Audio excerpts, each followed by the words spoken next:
The classroom was huge. It had to be, because it held students from 12 different alien species. Some were tall, some were short, some had 4 arms, and some had skin that looked like glass. In the very back row, in the corner seat, that nobody wanted, sat a small human girl named Hannah Kim. Hannah was not impressive to look at. She was short, even for a human. Her hair was black and tied back in a simple way. She wore the same grey uniform as everyone else, but somehow it looked too big on her. When other students looked back, they usually looked right past her. She was so quiet that many forgot she was even there. The teacher was Professor Yarrick Thorne. He was from a race called the Keltorians. He was very old, even by alien standards. His skin was blue-grey, and he had 4 eyes that could all move separately. He had been teaching war strategy for over 200 years. He knew more about battles than almost anyone in the galaxy. Today, we begin studying the Battle of the Crimson Nebula, Professor Thorne said in his deep voice. His words came out slowly and carefully. This battle lasted for 35 days. The recordings show 847 hours of active combat. The room filled with excited whispers. The Battle of the Crimson Nebula was famous. It was the most complex space battle ever fought. 5 different fleets had fought each other at the same time. The battle had ships moving in 3 dimensions, fighting around gas clouds and asteroids. Even the smartest computers had trouble tracking everything that happened. In the front row sat Kairos Vel, a student from the Valorian race. Valorians were tall, and their skin looked like it was made of living crystal. Light moved through their bodies in patterns. Everyone said Kairos was the smartest student in the class. His crystal skin glowed brighter when he was thinking hard. Professor Kairos said, raising one long arm, "How many students have ever analyzed the complete battle sequence?" Professor Thorne's 4 eyes moved to look at Kairos. "In my 2 centuries of teaching, only 3 students have managed to analyze more than 400 hours. The record is 462 hours, set by a Nexary student 50 years ago." Near the middle of the room sat Zenta Rix, the Nexary student everyone was talking about this year. Nexary had 4 arms and could think about 4 different things at the same time. Zenta's 4 hands were already taking notes in 4 different notebooks. Her species was known for being fast thinkers and great at doing many things at once. "This seems impossible," whispered Minho Lee, the only other human in the class. He sat 3 rows ahead of Hannah. Minho was tall for a human and always tried to answer questions in class. He wanted the alien students to respect humans. How can anyone remember that much information? Hannah heard him but said nothing. She opened her old notebook. The notebook was small and had a worn brown cover. She had used it for 3 years, and it was full of her tiny, neat handwriting, while other students had fancy electronic tablets that could record everything. Hannah just had her notebook and an old pen. Professor Thorne touched a button, and the huge holographic display came to life. The display filled half the classroom. It showed space, with stars and gas clouds and planets. Then ships appeared. Hundreds of ships. They were different colors. Red for one fleet, blue for another, green for a third. "We will watch 1 hour of battle each day," the professor said. "You must take notes. You must understand not just what happened, but why it happened. You must learn to think like a military commander." The battle began to play. Ships moved slowly through space. Some were huge, bigger than cities. Others were small and fast. Lasers shot between them in lines of light. Explosions bloomed like flowers made of fire. Kairos's crystal skin glowed brighter as he watched. His fingers moved quickly over his tablet, recording everything. Zenta used all 4 arms to take notes from 4 different angles. Her species could see in multiple directions at once, so she never missed anything. Other students whispered to each other, trying to understand what they were seeing. The Thrakkery students, who looked like giant insects, clicked their mandibles together when they got excited. The Orvani students, who were covered in soft fur, made purring sounds when they figured something out. Hannah watched quietly. Her pen moved across the paper, but not very fast. She wrote only a few words every minute. Sometimes she would stop writing completely and just watch. Her dark eyes followed the ships as they moved. She seemed to be looking at everything at once, but also at nothing in particular. Note the formation change at timestamp 1432. Professor Thorne said, "The Red Fleet commander made a critical error here." All the students looked at their screens and tablets, trying to see what the professor meant. Kairos asked, "What kind of error, Professor?" "Study it, and tell me tomorrow," the professor replied. After the hour of battle footage ended, students packed up their things. They talked excitedly about what they had seen. Kairos was already discussing tactics with 3 other top students. Zenta was comparing her 4 sets of notes, making sure she had not missed anything. Minho walked past Hannah's desk. He glanced down at her notebook. "You didn't write very much," he said. It was not mean, but it sounded worried. He wanted all humans to do well in the class. Hannah looked up at him. Her voice was quiet and calm. "I wrote what I needed to write." Minho nodded but looked unsure. He left with the other students, still talking about the battle. Hannah was the last to leave. She closed her notebook and put it in her bag. She had written only 1 page of notes, while other students had filled many pages. But as she walked out of the classroom, she was already thinking about tomorrow's lesson. Professor Thorne watched her go. In all his years of teaching, he had learned to notice things. The quiet ones were often the most interesting, but he had never had a student quite like Hannah Kim. She watched everything, but said nothing. She wrote little, but seemed to miss nothing. The next day would bring another hour of the battle, and the day after that, another hour. For weeks and months, they would watch this battle unfold. Most students would struggle to remember even the basics. But Hannah Kim would remember everything. 3 months had passed since the class started watching the Battle of the Crimson Nebula. Every day, they watched 1 hour of the battle. Every day, the fighting got more complex. Ships exploded, new fleets arrived, and battle plans changed. The holographic display showed chaos that made even Professor Thorne shake his head sometimes. Most students were struggling. The Thackeray students had given up taking detailed notes after the first month. Their insect-like minds were good at following orders, but bad at understanding big pictures. The Orvani students with their soft fur were getting stressed. Some had started shedding fur on their desks, but 3 students were still doing well. Kairos Vel, the crystal-skinned Valorian, glowed brighter every day as he worked harder. His tablet was full of charts and graphs. Zenta Rix, the 4-armed Nexari, had filled 12 notebooks with her detailed writing. And in the back corner, Hannah Kim still sat quietly with her 1 small notebook. "Today is different," Professor Thorne announced as students settled into their seats. "Today, we do not watch more battle footage.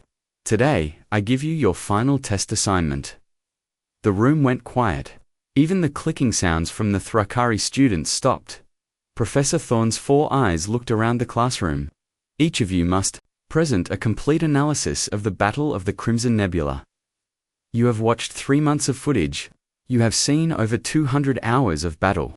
Your presentation must show that you understand what happened and why it happened." Kairos raised his long arm. His crystal skin was glowing with excitement. "How long should our presentations be, Professor?"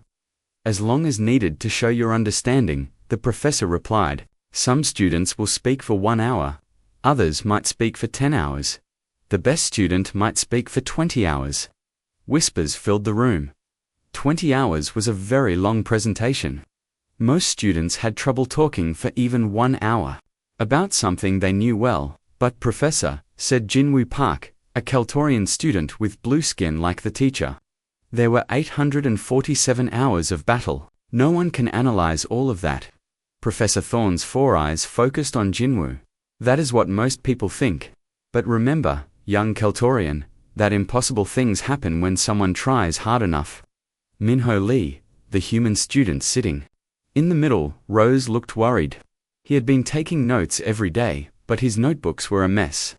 He could barely remember what happened last week, much less 3 months ago. "When are these presentations?" asked Zenta, moving all 4 of her arms as she spoke. Starting tomorrow, Professor Thorne said, we will go in order of class ranking.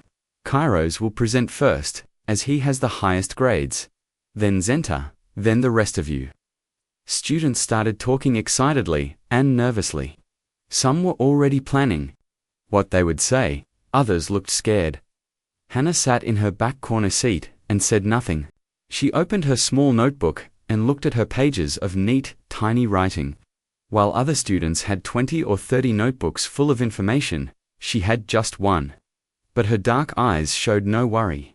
The next day, Kairos stood at the front of the classroom. His crystal skin was glowing so bright that other students had to look away sometimes. He had prepared charts and graphs and holographic displays. I will analyze the first 200 hours of battle, Kairos announced. His voice was clear and strong. I have identified 47 major tactical decisions and 112 minor ones. For 6 hours, Kairos spoke about ship movements and weapon choices and supply problems. He showed charts that tracked fleet positions. He explained why certain commanders made good decisions and why others made bad ones. His presentation was impressive. Even Professor Thorne nodded with approval. When Kairos finished, the other students clapped. They were amazed by how much he had understood and remembered. Excellent work, Professor Thorne said. 200 hours analyzed with great detail. This sets a high standard. The next day, Zenta gave her presentation. She used all 4 arms to point at different parts of her displays. Her 4 notebooks were open, and she read from all of them. I will analyze 300 hours of battle, Zenta said confidently. My species can think about multiple things at once, so I tracked 4 different aspects of the fighting simultaneously. For 9 hours, Zenta spoke about the battle. She explained how supply ships moved while fighting ships battled. She showed how communication delays affected decisions. She tracked weather patterns in the nebula and how they changed battle outcomes. Her presentation was even more impressive than Kairos's. Other students stared in amazement. 300 hours seemed impossible to analyze, but Zenta had done it. She had charts and graphs and detailed explanations for everything. Remarkable, Professor Thorne said when she finished. 300 hours with excellent depth. You have exceeded my expectations. Over the next week, other students gave their presentations. Most could only analyze 50 to 100 hours of battle. Some tried to analyze more but got confused and made mistakes. The Thrakkery students gave up after analyzing 30 hours. The Yovani students managed 60 hours but seemed very tired afterward. Minho Lee presented on the 8th day. He had worked very hard but could only analyze 80 hours of battle. His presentation was good but not special. He looked embarrassed when he finished, especially because the alien students had done better than him. Finally, only one student was left. Hannah Kim had not volunteered to present yet. She had sat quietly in her back corner seat, listening to everyone else. Miss Kim, Professor Thorne said, you are the last student. When would you like to present? Hannah stood up slowly. She picked up her small notebook and walked to the front of the classroom. Other students looked at her with curiosity. The quiet human girl who never spoke in class was finally going to show what she had learned. I can present now, Professor, Hannah said in her calm, quiet voice. Very well, Professor Thorne replied. How many hours of battle will you analyze? Hannah looked around the classroom. Kairos had analyzed 200 hours. Zenta had done 300 hours. Everyone expected her to say she would analyze maybe 100 hours. Or maybe even less. But Hannah's voice was steady when she answered. All of them, she said simply. I will analyze all 847 hours. The classroom went completely silent. Not even the Thrakkery students were clicking. Everyone stared at the small human girl with the worn notebook. Professor Thorne's 4 eyes all focused on her at once. In 200 years of teaching, no student had ever claimed they could analyze the complete battle. Miss Kim, he said slowly. That is, ambitious. Are you certain? Hannah nodded once. Yes, Professor Bree, I am ready to begin. Hannah Kim stood at the front of the classroom, holding only her small notebook. Every eye in the room stared at her. Kairos's crystal skin had stopped glowing. Zenta's forearms were perfectly still. Even Professor Thorne looked surprised. "Miss Kim," the professor said carefully, "perhaps you should reconsider. 847 hours is more than any student has ever attempted. Even our best military computers struggle with the complete battle." Hannah looked at him with calm, dark eyes. "I understand, Professor, but I have been watching carefully. I am ready." She opened her worn notebook to the first page. Her handwriting was tiny and neat, while other students had filled many notebooks. All of Hannah's notes fit in one small book. "I will begin with Hour 1 of the battle," Hannah said in her quiet voice. The Red Fleet entered the Crimson Nebula from coordinates 247.8 by 156.2. Admiral Yankov was commanding from the battleship Thunder of Corvain. At exactly 14:23 ship time, he made his first mistake. The room was silent. Hannah had not looked at any computer or tablet. She was speaking from memory. Admiral Yankov ordered his scouts to move ahead too quickly. Hannah continued. He wanted information about enemy positions, but he did not think about the gas clouds. The nebula has thick gas that blocks sensors. His scouts could not send messages back to the main fleet. Professor Thorne touched his tablet and checked the official battle records. His 4 eyes went wide. Hannah was exactly right, down to the precise time and coordinates. At 14:31, the Blue Fleet attacked the Red Scouts. Hannah said. Captain Mirov was commanding the Blue Fleet's front ships. He used the gas clouds to hide his attack. The Red Scouts never saw him coming. She turned a page in her notebook, but barely looked at it. Her eyes focused on the holographic display, as if she could see the battle happening again. This attack destroyed 3 Red Scout ships, but Captain Mirov made a mistake too. He stayed in the same position for too long after the attack. He should have moved immediately. Kairos leaned forward in his seat. In his presentation, he had talked about this same battle sequence, but he had not noticed Captain Mirov's mistake. He had only seen the successful attack. At 14:35, the Green Fleet's sensors detected the Blue Fleet's weapon signatures. Hannah continued. Commander Park was leading the Green Fleet. She was very smart. She realized that the Blue Fleet was hiding in the gas clouds, so she fired blind.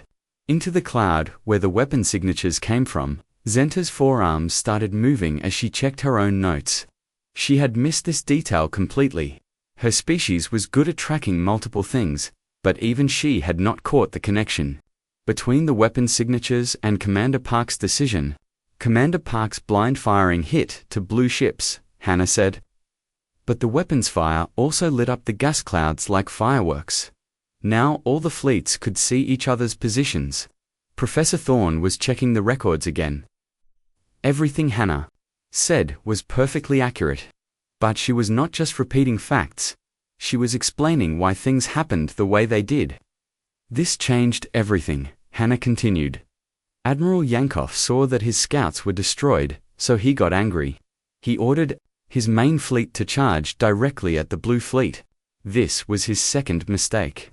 For the next hour, Hannah kept talking.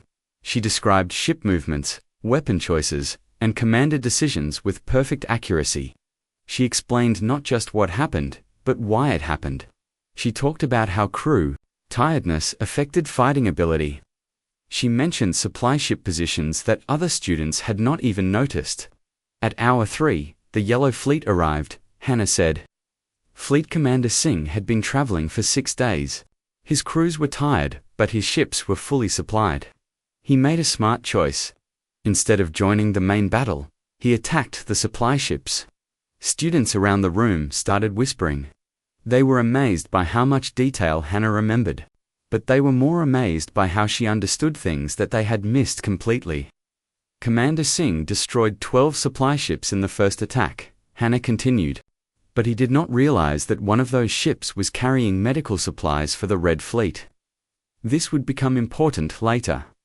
Professor Thorne stopped checking his tablet. He realized that Hannah was not making any mistakes. Everything she said was correct. But more than that, she was connecting things that happened hours apart. She could see patterns that even he had missed. At hour 4, Admiral Yankoff's flagship was damaged, Hannah said. The ship's communication system was hit.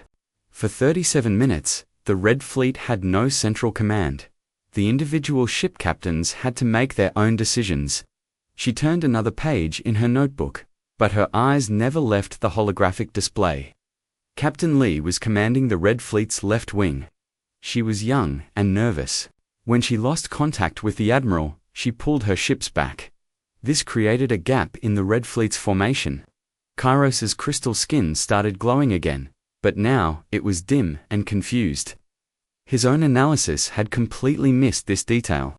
He had focused on the big fleet movements, but had not noticed the communication problems. The Blue Fleet commander, Admiral Torres, saw this gap immediately. Hannah continued. He sent his fastest ships through the gap. But he made a timing error.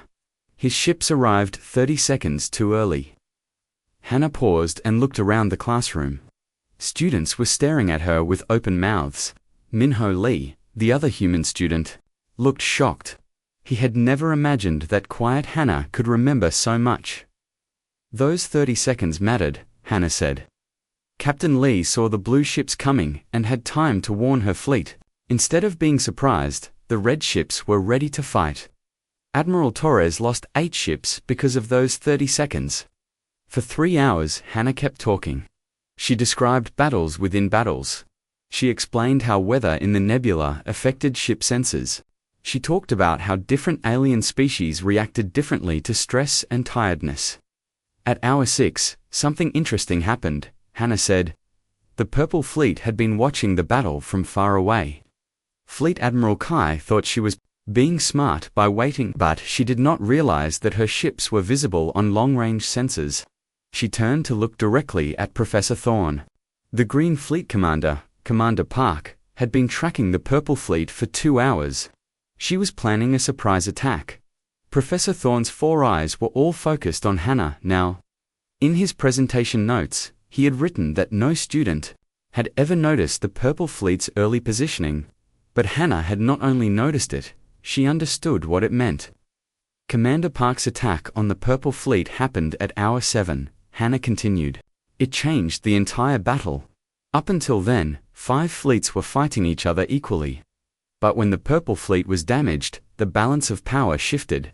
Students were no longer just amazed. They were beginning to understand that they were watching something impossible. Hannah was not just remembering the battle. She was understanding it better than anyone else ever had. And she was only 7 hours into her presentation of 847 hours.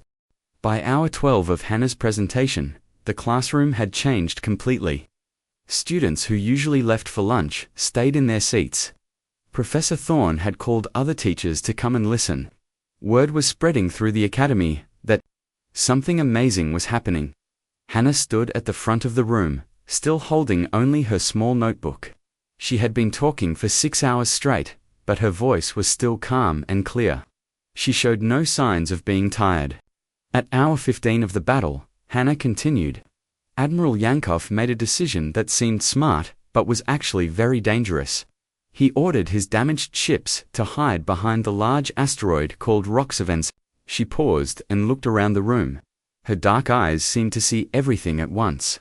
Admiral Yankoff thought the asteroid would protect his ships from enemy fire, but he forgot about gravitational effects. The asteroid was pulling his ships closer, very slowly. In 3 hours, his ships would crash into the rock. Professor Thorne quickly checked his tablet. In the official records, the Red Fleet ships did crash into the asteroid at hour 18. But the battle analysts had said it was bad luck. They had not realized that Admiral Yankoff had made a mistake 3 hours earlier. How could you know that? Kairos asked suddenly. His crystal skin was glowing bright with confusion. The gravitational pull was too small to calculate without computers. Hannah looked at him calmly. I watched the ship's positions change very slowly over time. Humans are good at noticing small changes that happen slowly. She turned back to her presentation. At hour 16, something important happened with the supply lines. The Green Fleet had been using supply route Delta 4 to get ammunition, but their supply ships were taking longer and longer to make deliveries. Zenta raised one of her 4 arms. I tracked the supply ships in my analysis. Their route times looked normal to me. The route times were normal, Hannah agreed. But the ships were carrying less ammunition each trip. The supply depot was running low, but nobody noticed because the ships kept coming on time. She opened her notebook to a page covered with tiny numbers. I counted the ammunition deliveries. Each ship carried 12% less ammunition than the trip before. By hour 20, the Green Fleet would run out of ammunition completely. Professor Thorne stared at her. The official battle records showed that the Green Fleet did run out of ammunition at hour 21. Military analysts had always wondered why it happened so suddenly. But Hannah had tracked the slow decrease over many hours. How did you count all those deliveries? Asked Daeon Kim, a Kiltorian student. There were hundreds of supply ships. Hannah looked at him with her calm expression. I watched each ship. I remembered each delivery. Humans are good at tracking many things over long periods of time. She continued her presentation. Hour after hour, battle after battle, she described everything that happened. She explained weapon malfunctions before they occurred in the recordings. She predicted which commanders would make mistakes based on how tired they looked. At hour 31, Captain Martinez of the Blue Fleet was getting very tired, Hannah said. He had been commanding for 18 hours straight. I could see it. In the way he moved on the command screen, his reactions were getting slower. She turned a page in her notebook. Humans understand tiredness very well. We can see the signs in other people. Captain Martinez would make a big mistake at hour 33 because he was too tired to think clearly. Professor Thorne checked the records again. Captain Martinez had indeed made a major tactical error at hour 33, causing the loss of 6 ships, but no analyst had ever connected it to fatigue. At hour 45, the weather in the nebula changed. Hannah continued. The gas clouds started moving faster because of solar winds from the nearby star. This affected sensor readings for all fleets. She looked directly at Professor Thorne. The change was very small at first, but over the next 10 hours, it would make sensors less accurate by 23%. How could you calculate that? Professor Thorne asked. His 4 eyes were all focused on her. I watched the sensor readings in the background of the battle footage, Hannah explained. I saw the numbers changing slowly. Humans are good at noticing patterns in changing numbers. By now, other professors had crowded into the classroom. Dean Vorthok, the head of the military academy, stood at the back of the room. He was a huge Thrakari with insect-like features. He clicked his mandibles together nervously as he listened. This is impossible, whispered Dr. Kilex, a Nexari professor who taught advanced mathematics. No organic brain should be able to process this much information. But Hannah kept talking. She described how crew morale affected fighting ability. She explained how different alien species reacted differently to long battles. She talked about supply chain problems that would not become obvious until days later. At hour 67, Admiral Torres made an interesting choice, Hannah said. He rotated his crew shifts to keep his people rested. But he did not think about how this would affect ship performance. She paused and looked around the room. Different crews worked together differently. The new crew combinations were not as efficient. Admiral Torres's ships would perform 15% worse for the next 8 hours. Minho Lee, the other human student, raised his hand shakily. Hannah, how do you remember all of this? I can barely remember what happened yesterday. Hannah looked at him with something that might have been a small smile. Humans evolved to be persistence hunters. Our ancestors tracked animals across long distances for many days. We had to remember tracks, weather, animal behavior, and many other things all at the same time. She gestured to the holographic display. This battle is like a very complex hunt. Instead of tracking one animal, I am tracking hundreds of ships over many days. My brain is designed for this kind of work. Dean Vorthok clicked his mandibles loudly. Professor Thorne, how long has this presentation been going? Professor Thorne checked his timer. 14 hours, Dean. Miss Kim has analyzed over 100 hours of battle footage with perfect accuracy, and she shows no signs of fatigue, added Dr. Kellux. Her analysis is getting more detailed, not less. Hannah heard them talking, but kept focused on her presentation. At hour 74, the tide of battle began to change. The Yellow Fleet Commander, Fleet Commander Singh, realized that the other fleets were wearing each other down. He decided to wait and let them destroy each other. She turned to a new page in her notebook. This was very smart. But Commander Singh made one small error. He forgot about the civilian evacuation ships. Professor Thorne frowned. What civilian ships? There were no civilians in this battle. There were evacuation ships from the mining colony on asteroid belt. Gamma, Hannah said calmly. They appeared in the battle footage for only a few seconds, but they were there. Commander Singh's waiting position blocked their escape route. She looked around the room. At hour 96, those civilian ships would force Commander Singh to move his fleet. This would change his entire strategy. The professors looked at each other in amazement. None of them had ever noticed the civilian ships.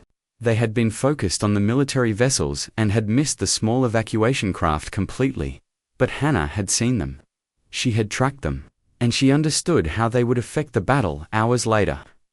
How many more hours do you plan to analyze, Miss Kim? Dean Vorthok asked. Hannah closed her notebook and looked at him with her calm, dark eyes. All of them, sir. All 847 hours. I am just getting started. 24 hours had passed since Hannah began her presentation. The classroom was now packed with professors, military officers, and students from other classes. News of the impossible presentation had spread throughout the academy and beyond. Hannah stood at the front of the room, still calm and focused. Her small notebook was open to one of the last pages. She had been talking for a full day without stopping, except for brief water breaks. Her voice was still clear and steady. At hour 839, Hannah said, Admiral Yankov made his final decision. The Red Fleet was almost destroyed. Only 12 ships remained from the original 96. He had two choices: surrender or make one last attack.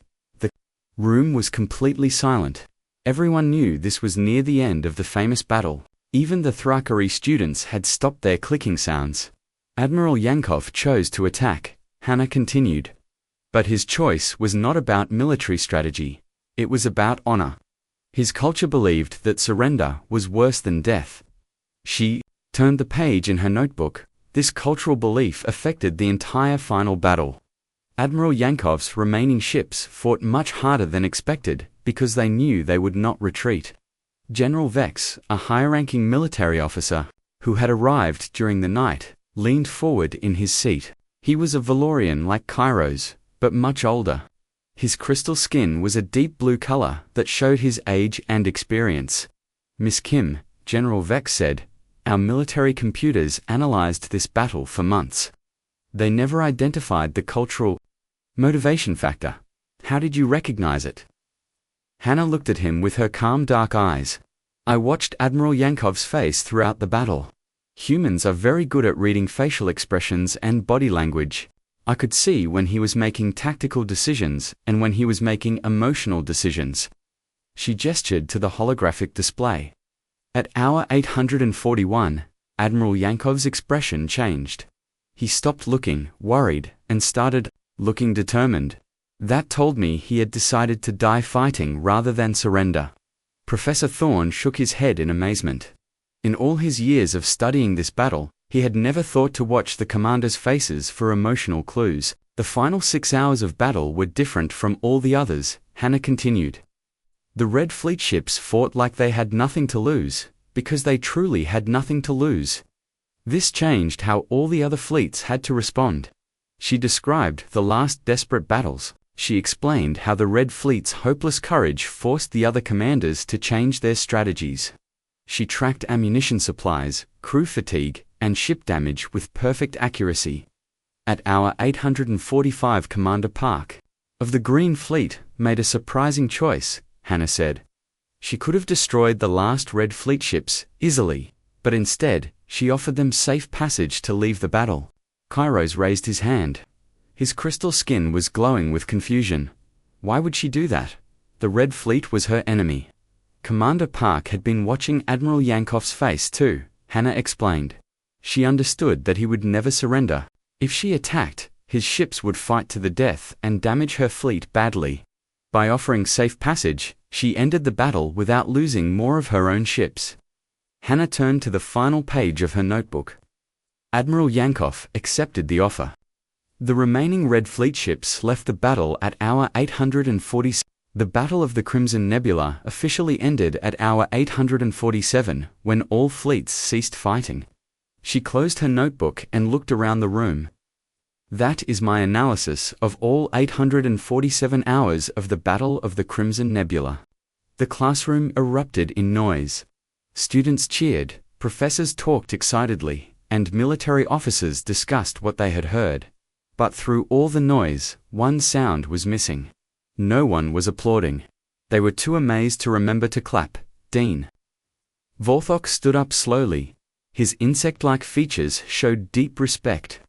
Miss Kim, in 300 years of military academy history, no student has ever accomplished what you have done today. Your analysis was not just complete, it was better than our best military computers. General Vex stood up as well. Miss Kim, I would like to invite you to present your analysis to the Galactic Military Command. Your insights could change how we understand space warfare. But Hannah just smiled quietly and shook her head. Thank you, General, but I think I will just go back to my seat now. She walked to the back corner of the classroom, to the same seat where she had sat quietly for months. She put her small notebook in her bag and sat down, as if nothing unusual had happened. The other students stared at her in amazement. Kairos's crystal skin was glowing brighter than anyone had ever seen. Zenta was moving all four arms excitedly. As she talked to other students, even Minho Lee looked proud to be human. How did she do that? Whispered Daeon Kim to his friend. No organic brain should be able to process that much information. Professor Thorne heard the question and walked over to the students. His four eyes were thoughtful. I think Miss Kim showed us something important about humans. We have always thought that faster thinking, or multiple arms or crystal skin made other species superior to humans. He looked toward Hannah, who was quietly preparing for the next lesson. But humans have something different. They evolved to track many things over very long periods. They can see patterns that our computers miss. They understand emotions and cultural motivations that we ignore. Dr. Kelox, the Nexari mathematics professor, nodded slowly. In our galaxy, we measure intelligence by how fast someone can solve problems, but humans show us a different kind of intelligence. They solve problems by being patient and watching carefully. Over the next few days, news of Hannah's presentation spread throughout the galaxy. Military academies on other planets requested copies of her analysis. News reports called it the human miracle. Scientists began studying human brain patterns to understand how such detailed memory was possible. But Hannah Kim continued to sit quietly in the back corner of her classroom. She took notes in her small notebook and rarely spoke. When other students asked her questions about her amazing presentation, she just smiled and said, I watched carefully. 3 weeks later, Professor Thorne started teaching a new class about advanced battlefield psychology. The classroom was packed with students from many species. They all wanted to learn how to read facial expressions and understand cultural motivations like Hannah had done. In the back row, in the corner seat, sat a quiet human girl named Somin Choi. She had a small notebook and an old pen. Other students barely noticed her, but Professor Thorne watched her carefully. He had learned that quiet humans who sit in the back and watch everything might surprise you. On distant planets, alien military commanders were reading reports about the human capability. They were learning that the newest species in the galactic community had abilities that no one had expected. Humans could not think faster than computers or move objects with their minds or see through walls, but they could watch. They could remember. they could understand. And in a galaxy full of advanced technology and amazing alien abilities, sometimes those simple human traits were the most powerful of all. In her corner seat, Hannah Kim opened her notebook to start taking notes on the next lesson. She looked the same as always, quiet, unremarkable, easily overlooked, but now everyone knew that when a human girl sits quietly in the back and watches everything, she might be doing something extraordinary. She might be seeing the entire universe with human eyes.